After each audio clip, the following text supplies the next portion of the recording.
오늘은 그 구약 성경 읽는 방법과 해석하는 방법이라는 주제를 좀 나누고자 합니다. 여러분, 구약은 진리를 이 사건 안에 담아놓는 방식으로 채택됐어요. 그러니까 사건 중심으로 기록되었다는 겁니다. 사건이 일어나요. 여러분, 그 구약을 보게 되면 많은 사건들이 있잖아요. 그런 식으로 기록되었다는 거예요. 그러니까 사건 단위로 끊어야 되는 거예요. 사건 단위로 끊어서 기록하고 또 그 안에 진리를 담아 놓았어요. 역사가 그렇게 기록됐잖아요. 그러니까 하나의 사건 안에 다양한 의미를 담고 있는 거예요. 그러니까 시간별로 읽어야 하는 겁니다. 그러니까 사건 안에 어떤 특이점과 또 그리스도의 의미, 뭐 비유, 상징, 그걸 찾아내면은 계시의 이해가 쉬워요. 뭐 그리스도의 예표, 고난 그런 것들이 담겨져 있잖아요. 그 구약 성경 기술 방법을 이해해야 하는 겁니다. 신약과는 달라요. 신약은 짧은 시간에 신학적 토론을 이루고 있어요. 구약은 1600년 동안 다양한 사람에 의해서 기술되었잖아요. 여러분, 구약 성경을 공부하는 의미는 뭘까요? 만약에 구약 성경이 없다면 성경은 불완전한 것이 되기 때문에 의미가 없어요. 그러니까 신약과 구약과의 연속선상에 있으며 또 성경을 완성시키는 겁니다. 만약 이 구약 성경이 없다면 예수 그리스도의 사역을 이해할 수가 없기 때문에 아니 뿌리가 없는 거예요. 그러니까 예수님께서는 이 구약 성경에 기록된 것을 이루기 위해 오셨잖아요. 그게 우리 마태복음 5장 17절 말씀이에요. 내가 율법이나 선지자를 폐하러 온 줄을 생각하지 말라. 폐하러 온 것이 아니요 완전하게 하려 함이라.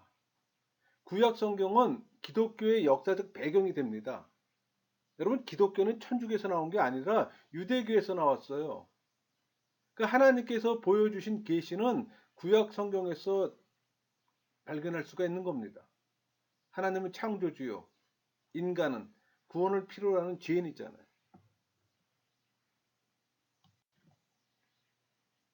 거룩하신 하나님은 죄를 심판하시지만 사랑의 하나님은 죄인들에게 또 구원의 길을 열어주셨어요. 구세주가 사람들의 죄를 대신해 죽기 위해 성육신 하신 겁니다. 신비해요, 여러분. 인간의 지성으로 이해하기가 어렵습니다. 사람은 행위로가 아니라 믿음으로 구원받는다는 것을 성경은 증거합니다. 그러니까 이스라엘은 하나님께서 이 구원의 메시지를 전달하기 위해 택하신 민족이에요. 그러니까 모든 역사는 주권자이신 하나님의 섭리 속에서 이루어지는 겁니다. 여러분, 구약 성경은 우리의 믿음과 영적 성장을 위한 겁니다. 우리 디모데후서 3장 16절 17절 많이 본 말씀이죠. 모든 성경은 하나님의 감동으로 된 것으로 교훈과 책망과 바르게 함과 의로 교육하게 유익하니 이는 하나님의 사람으로 온전하게 하며 모든 선한 일을 행할 능력을 갖추게 하려 함이라. 여러분, 구약 성경을 바르게 이해하는 열쇠가 있어요. 그러니까 하나님의 섭리는 항상 그분의 속성 및 성품과 일치해요. 그러니까 우리가 흔히 얘기하는 전지, 전능, 뭐 편재, 무한, 거룩, 진실, 사랑, 공의, 화평, 긍휼, 은혜. 성경의 모든 내용은 일관성이 있습니다. 그러니까 모든 역사는 하나님의 주권하에서 일어나요. 그러니까 인간의 관점에서는 우연히 일어난 일로 보이지만 그거조차 하나님의 예정 안에 있어요. 그러니까 하나님께서는 사람의 또 자유의지와 선택을 존중하세요. 우리 신명기 30장 15절 19절 볼까요? 보라 내가 오늘 생명과 복과 사망과 화를 네 앞에 두었나니 내가 오늘 하늘과 땅을 불러 너희에게 증거를 삼노라. 내가 생명과 사망과 복과 저주를 네 앞에 두었은즉 너와 네 자손이 살기 위하여 생명을 택하고 의지와 선택조차도 하나님의 작정 안에 있어요. 그러니까 구약 성경 안에서 일어나는 모든 일은 하나님의 창조 계획 섭리 안에서 이루어지는 겁니다. 여러분, 그래서 계시의 어떤 점진성에 대한 이해함을 갖고 읽어야 하는 거예요. 복음이라는 필터를 갖고 읽어야 바르게 이해하는 겁니다. 구약 성경을 읽으면서 복음의 필터를 사용하지 않으면 여러분들은 유대 경전을 읽는 겁니다. 그리스도인이 유대 경전을 읽을 필요는 없잖아요. 그러니까 이스라엘은 하나님으로부터 선택받은 민족으로 또 열방을 복음하기 위한 도구예요. 배타적 선민 사상은 없습니다. 하나님께서는 이스라엘을 세상 민족들에 대한 대화의 통로로 사용하고자 했어요. 그게 우리 출애굽기 19장 5절 6절 말씀이 있잖아요. 세계가 다 내게 속하였나니 너희가 내 말을 잘 듣고 내 언약을 지키면 너희는 모든 민족 중에서 내 소유가 되겠고 너희가 내게 대하여 제사장 나라가 되며 거룩한 백성이 되리라. 너는 이 말을 이스라엘 자손에게 전할지니라. 여러분, 구속은 구약시대 계시의 핵심 주제입니다. 그러니까 성경은 구속사적 관점에서 읽어야 하는 거예요. 우리 창세기 3장 21절 여호와 하나님이 아담과 그의 아내를 위하여 가죽옷을 지어 입히시니라. 또 출애굽기 12장 6월절 어린 양이나 또 우리 레위기에서 그 희생제물, 또 록기에서는 그 친족 구속자, 모두 구속사의 이야기예요. 그러니까 구약 성경은 세상에 오실 구세주요 왕이신 예수 그리스도를 소개합니다. 그러니까 구약 시대의 기적들은 하나님께서 자신을 계시하는 방법이었어요. 그러니까 성경은 점진적 계시를 보여주는 겁니다. 여자의 씨에 대한 약속, 아브라함의 씨, 이스라엘 민족, 유다 지파, 다윗 왕가로 이 점진적 계시가 있어요. 여러분 창세기는 시간의 시작, 세상의 시작, 사람의 시작, 죄 등의 시작이잖아요. 그걸 보여주는 게 창세기잖아요. 계시록은 마지막을 보여줘요. 그러니까 부활의 순서와 시간대 등에 대한 이 점진적으로 계시하는 겁니다. 그러니까 구약 성경은 고대뿐만 아니라 현 시대의 우리를 향한 살아계신 하나님 말씀이에요. 그러니까 우리의 교훈을 위하여 우리 15장 로마서 15장 4절 볼까요? 무엇이든지 전에 기록된 바는 우리의 교훈을 위하여 기록된 것이니 우리로 하여금 인내로 또는 성경의 위로로 소망을 가지게 함이니라. 우리의 본보기와 훈계를 주기 위해 계시하는 겁니다. 우리 고린도전서 10장 11절 그들에게 일어난 이런 일은 본보기가 되고 또한 말세를 만나 우리를 깨우치기 위하여 기록되었느니라. 여러분 성경의 역사는 그분의 이야기잖아요. 히스토리, 히스 스토리. 그러니까 한 민족에 대한 이야기입니다. 구약 성경의 대부분 이스라엘 민족에 대한 이야기예요. 그러니까 이스라엘 민족은 우리 창세기 12장에 아브라함부터 시작하잖아요. 구약은 이스라엘 민족에 대한 것이지만 복음으로 해석해야 합니다. 그래서 목사가 제사장 노릇을 하면 안 되는 거예요. 안식일, 할례, 11조에 관한 구리를 그 신약 교회에 그대로 적용하면 안 되는 겁니다. 그대로 적용하게 되면 유대교예요, 여러분. 근데 상당수의 많은 사람들은 구약의 모든 사건, 규례 이런 것들을 전부 다 이 시대에 그대로 적용시켜요. 그건 유대교를 믿는 거지 그리스도교를 믿는 게 아닙니다. 성경은 유일한 구원자에 대한 이야기예요. 구약 성경의 주제는 세상에 오실 그리스도입니다. 또 예수님에 대한 기록이고 우리 요한복음 5장 39절 너희가 성경의 영생을 얻는 생각하고 성경을 연구하거니와 이 성경이 곧 내게 대하여 증언하는 것이니라. 오실 그리스도에 대한 얘기입니다. 또 누가복음 24장 27절 이에 모세와 모든 선지의 글로 시작하여 모든 성경이 쓴 바 자기에 관한 것을 자세히 설명하시니라. 예수님에 대한 기록이잖아요. 우리 누가복음 24장 44절 45절 볼까요? 또 이르시되 내가 너희와 함께 있을 때 너희에게 말한 바 곧 모세의 율법과 선지자의 글과 시편에 나를 가리켜 기록된 모든 것이 이루어져야 하리라 한 말이 이것이라 하시고 이에 그들의 마음을 열어 성경을 깨닫게 하시고 예수님에 대한 기록입니다. 여러분 구약에 나타난 예수 그리스도를 찾으세요. 구약에서 예수 그리스도의 예표를 찾아야 합니다. 구약을 복음으로 읽어내지 못하면 유대 경전에 지나지 않아요. 복음의 안경을 쓰고 읽어야 하는 겁니다. 창세기에서 여자의 후손을 우리 창세기 3장 15절 내가 너로 여자와 원수가 되게 하고 네 후손도 여자의 후손과 원수가 되게 하리니 출애굽기에서는 6월절 어린 양이에요. 예수 그리스도 예표가. 레위기는 전체가 우리의 대제사장을 예표하는 겁니다.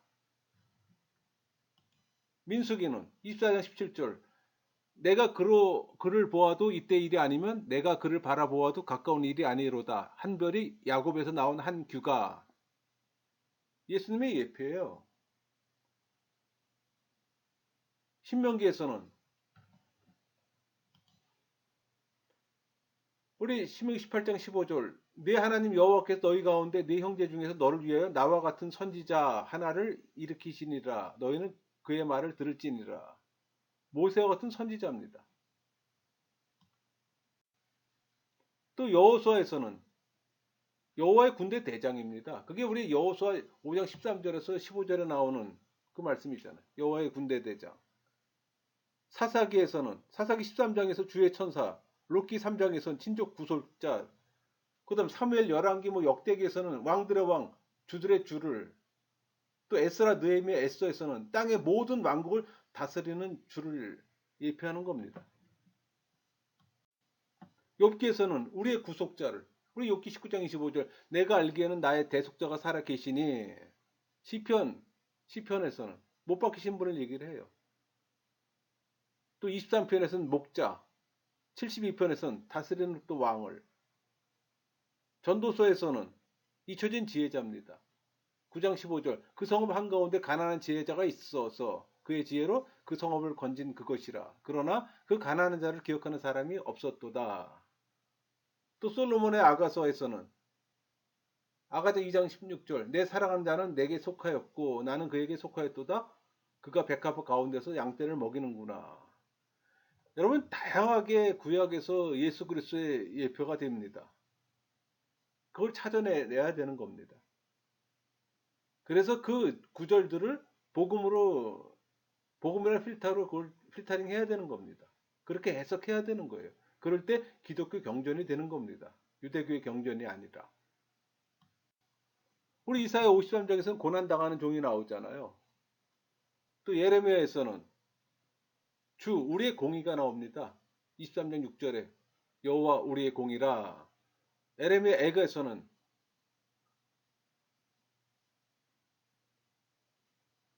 자기 백성을 우는 슬픈 사람의 얘기가 나오잖아요. 에스겔에서는 뭐 여호와의 영광을 1장 28절 여호와의 영광이 형상의 모양이라 표현되어 있고, 또 다니엘에서는 손대지 않은 돌이나 뭐 신들의 아들 인자 같으니 전부 다 예수 그리스도의 예표입니다. 그러니까 구약을 읽을 때 예수 그리스도의 예표를 찾아내지 못하면 또 한번 말씀드리면 유대 경전을 지나지 않아요. 이 시대 예수 그리스도의 복음의 필터로 적용시켜서 그걸 해석해내야 되는 겁니다. 그리고 그걸 적용해야 되는 거예요. 우리 또 호세아에서는 이스라엘 왕 다윗이 나오잖아요. 호세아 3장 5절 그 후에 이스라엘 자손이 돌아와서 그들의 하나님 여호와와 그들의 왕 다윗을 찾고, 요엘에서는 그분의 백성의 소망입니다. 그의 백성이 피난처 이스라엘 자손의 산성이 되시리로다. 아모스에서는 이스라엘을 구할 자예요. 이스라엘 자손도 건전함을 입으리라. 오바댜에서는 시온산의 구출자입니다. 오직 시온산에 피할 자가 있으리라. 요나에선 죽었다가 부활하신 구세주 인자도 밤낮 사흘 동안 땅속에 있으리라. 여러분 그동안 관심 없게 봤지만 이렇게 구약에 상당수의 많은 예수 그리스도의 예표가 있습니다. 여러분 그걸 찾아내셨습니까? 구약을 단순하게 읽고 해석하면 안 되는 거예요. 구약을 읽고 거기서 예수 그리스도의 예표를 찾아내고 또 그것을 복음으로 해석해내야 되는 겁니다. 여러분 그 작업 앞으로 하셔야 됩니다. 그냥 구약을 단순한 성경책 그냥 하나님 말씀이라고 그냥 읽는 것이 아니라 바르게 읽어야 되잖아요. 바르게 해석해야 되잖아요. 그래서 예수 그리스도 구약에서 예수 그리스도의 예표를 찾으라고 또 그것을 복음의 필터로 해석하라고 잠깐 말씀드린 이유가 바로 그거예요. 우리 미가에서는 베들레헴에서 나신 영존하는 또 하나님으로 나오잖아요. 베들레헴 에브라다야 너 유다 족속 중에 작을지라도 이스라엘 다스릴 자가 이런 표현이 있잖아요. 나음에서는 또 환난 날에 산성이시라 표현되어 있습니다. 하박국에서는 우리의 믿음의 다시예요. 스바냐에서는 우리 가운데서 판단의 공의로 다스리는 왕이에요. 다양하죠? 학계에서는 또 우리와 함께 하시는 주입니다. 1장 13절에 보면 내가 너희와 함께 하노라. 또 스가랴에서는 나귀를 타고 예루살렘으로 오시는 왕이에요. 9장 9절에 보면 예루살렘을 따라 즐거이 부를지어다. 또 목자로 표현됩니다. 스가랴 13장 7절에 만군의 여호와가 말하노라 가라 깨어서 내 목자 내 짝 된 자를 치라. 목자를 치면 땅 양이 흩어지려니와 작은 자들 위에 내가 내 손을 들으리라. 또 말라기에서는 자신의 성전에 임하실 주를 얘기를 합니다. 3장 1절에 주가 갑자기 그의 성전에 임하시니라. 또 공의로운 해로 표현되어 있잖아요. 말라기 4장 2절에 내 이름을 경외하는 너희에겐 공의로운 해가 떠올라서 치려는 광선을 비추려니. 전부 다 예수 그리스도의 예표입니다. 여러분 구약 성경을 또 읽고자 하는 분들은 신약을 먼저 공부하는 게 사실 먼저 읽는 게 좋아요. 물론 창세기부터 무조건 순서대로 읽는 것은 기록의 내용을 파악하는 데 용이합니다. 그러나 복음으로 이해하면 효과가 없어요. 뭐 삼위일체, 예수님의 사역, 복음의 기본 교리를 알고 읽어야 구약이 이해되고 진리를 찾아낼 수가 있어요. 그러니까 신약의 기본적 바탕이 없으면 구약은 그저 이야기일 뿐입니다. 그냥 사건의 이야기예요. 그러니까 영적 이해에 도움이 안 된다는 얘기예요. 몇 번씩 말씀드렸지만 유대 경전을 읽는 것과 동일해요. 그러니까 하나님이 우리에게 주신 계시의 내용을 바르게 이해할 수가 없어요. 먼저 구약 안에서 그리스도를 찾아야 합니다. 그리스도의 예표를 찾아 그리스도를 의미한다는 사실을 알아야 하는 거예요. 여러분 동성애를 돌로 쳐 죽이라고 나오잖아요. 구약에서. 이 시대에 와서 여러분 돌로 다 쳐 죽일 겁니까? 복음으로 연결해내는 것이 중요해요. 여러분 구약에서 복음을 찾아냈어요. 하나님의 공의가 그리스도 사역으로 잘 드러납니다. 뭐 그리스도의 의미, 성육신의 의미를 알고 구약의 사건을 재해석해야 하는 겁니다. 구약의 공의도 그리스도의 십자가를 통과해야지 복음이 되는 겁니다. 여러분 구약 사형 제도 폐기가 복음적이에요. 구약을 문자적으로 해석하면 절대 안 됩니다. 그럼 세대주의에 빠지는 거예요. 구약을 문자적으로 해석하면 절반만 아는 거고 올바른 해석을 못해요. 하나님의 공의를 그리스도로 재해석해야 하는 겁니다. 구약의 모든 사건은 모두 그리스도로 재해석해야 하는 거예요. 성경 기자가 이 구약을 기록할 당시에 메시아 오실 것을 예언하면서 오실 분이 예수님이라는 관점을 가질 수가 있겠습니까? 성자 하나님이 계시되지 않았기 때문에 알 수가 없어요. 그런 관점을 가질 수 없는 입장에서 이 원문을 기록했기 때문에 그것을 감안해서 구약을 읽고 연구해야 하는 거예요. 선지자들이 예언할 때 그 예언과 우리가 아는 성자 하나님을 아는 지식과 억지로 끼워 맞추지 마세요. 극단적인 해석이 됩니다. 메시아 예언을 하지만 성자 하나님에 대한 이 사전 지식이 있는 우리가 메시아가 올 것이라는 믿음이 우리와 같은 지식이 구약 선지자에게는 없었어요. 여러분 성경을 처음 읽는 분들은 창세기부터 읽는 게 맞아요. 그러나 연구하는 분들은 사복음서부터 연구해야 합니다. 또 구약을 읽을 때 그리스도 예표를 찾는데 그치면 안 돼요. 찾기만 하면 일부만 아는 겁니다. 복음이 되어야 해요. 그러니까 사건 안에 진리가 담겨 있는 게 그리스도, 그게 그리스도예요. 그게 복음이 되어야 하는 거예요. 복음이 되기 위해서는 연구해야 합니다. 사건에서 그리스도도 찾고 또 복음이 되어야 하는 거예요. 복음과 연결돼야 하는 겁니다. 적용이 돼야 한다는 얘기예요. 그때 유대 경전에서 기독교 경전으로 전환되는 거예요. 문제는 구약에서 그리스도를 찾고서 적용할 때는 복음으로 적용 못하는 것이 이 그리스도 사역에 대한 이해가 적기 때문이에요. 교리적으로 이 기독론에 대한 이해가 부족해서 그럴 수밖에 없어요. 그래서 성경을 제대로 해석을 하려면 또 교리에 대한 이해함이 있어야 되는 겁니다. 근데 많은 분들이 그 부분이 약해요. 그래서 구약을 그냥 구약 그대로 유대 경전식으로 해석을 하는 겁니다. 여러분 바울 서술 한번 보세요. 바울의 전도 핵심은 십자가와 부활이었어요. 구약은 그저 인용뿐이었습니다. 바울은 구약의 전문가잖아요. 근데 신약의 십자가와 부활을 전한 겁니다. 그러니까 구약을 문자적 해석, 뭐 도덕적 해석, 교훈적으로 해석으로 설교하는 것은 기독론의 부재입니다. 교리의 부재예요. 바울처럼 어떤 설교를 하고픈 분은 교리의 장착이 절대적입니다. 바울의 설교를 이해하고픈 분은 교리 설교하시는 분의 설교를 들으세요. 강단의 문제는 교리를 바로 알지 못하는 얕은 지식 때문이에요. 성육신이 오는 과정, 이 공의의 어떤 진정한 의미, 또 그리스도의 대속, 뭐 십자가의 참된 의미, 깊이 이런 게 없기 때문에 그러는 겁니다. 여러분, 교리 공부와 교리 설교가 필요해요. 강단에서 선포되는 설교는 강해와 교리와 관주가 믹스된 설교가 선포돼야 하는 겁니다. 그때 건강한 설교가 되고 복음적 설교가 되는 거예요.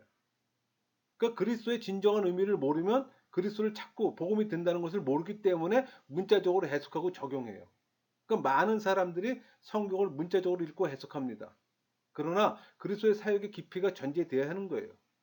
구약에서 그리스도를 찾고 복음으로 연결되면 이 구약을 신약과 연결해서 완벽하게 적용하고 해석하는 겁니다. 그럼 구약을 복음으로 이해하게 돼요. 여러분 모두가 구약을 바로 읽고 연구하는 신앙인이 되기를 소망합니다. 말씀을 마치겠습니다.